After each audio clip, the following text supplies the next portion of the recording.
හරි. part 5.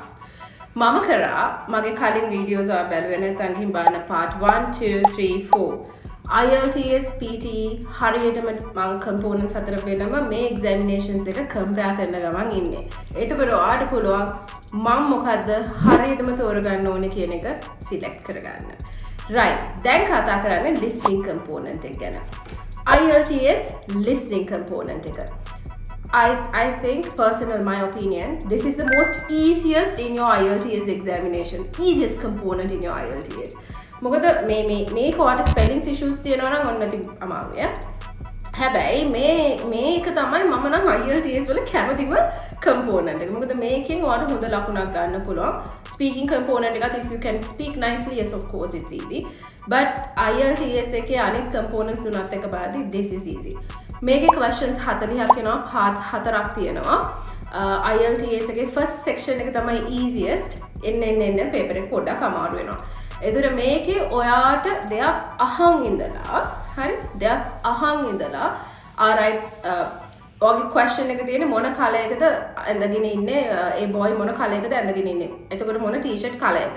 එතකොට කලයක කියනවා red color t-shirt එකක් ඇඳගෙන ඉන්නේ කොහොම red කියන වචන ලියන්න දෙනවා. and likewise you have to, properly listen and understand the question asked in the paper. ඊට පස්සේ ඒකෙන් උත්තරේ තෝරගන්න තියෙනවා. ඔන්න listening paper එක. මේක එහෙම ලොකු අමාරු වචන එන්නේ නැහැ ඔයාට. ඒ කියන්නේ එදිනෙදා ටිකක් යන්නේ. එහෙම අමාරු නැහැ. fourth section එක තමයි ටිකක් අමාරු වෙන්නේ. තියෙන්නේ. මේක MCQ questions තියෙන ඔන්න ඕක තමයි චුට්ටක් පැටලෙන්න ගන්න. හරි? That's your listening. It's not that hard, to be honest. හැබැයි IELTS PT listening එක හනේ කරන්න දෙයක් නැහැ ඒකේ ඇත්තටම. හරිද? summarize spoken test එක කොහොමත් අපි හොඳට කරන්න ඕනේ. මොකද අපේ writing component එකට ඒකින් ලොකු mark එකක් යන නිසා audio එකක් අහන් ඉඳලා ඒකින් වචන ටිකක් දාගෙන ඒක අපි structure එකට දාලා ලියනවා. ඊට පස්සේ වැදගත් තියෙන්නේ write from dictation එක. ඒකත් අපි හොඳට කරන්න ඕන. කොහොමද writing mark එක එන නිසා ලොකු ප්‍රමාණයකින් අර dictation කතාව sentence එකක් ඇහෙනවා. ඒක අපි ලියා ගන්නවා ඇහෙනකොටම ඒක ඊට පස්සේ type කරගන්න තියෙනවා. ඊට පස්සේ ඕකේ තියෙන එකම වැදගත් දේ තමයි fill in the blanks listening එක. මොකද audio එක ඇහෙනවා තැන හිස් තැන් තියෙනවා. ඒ වචන ඇහෙන වචනේ ලියන්න තියෙනවා. මොකුත් හොයන්න දෙයක් නෑ ඔයාලට. දැන් ඔයාගේ IELTS එකේදී ඔයා හොයන්න ඕනේ හරිම තොරතුරු හොයන්න ඕනේ ඉන්ෆර්මේෂන් එක. මේක එහෙම හොයන්න දෙයක් නෑ. ටෙම්ප්ලේට් එක එහෙමම යනවා.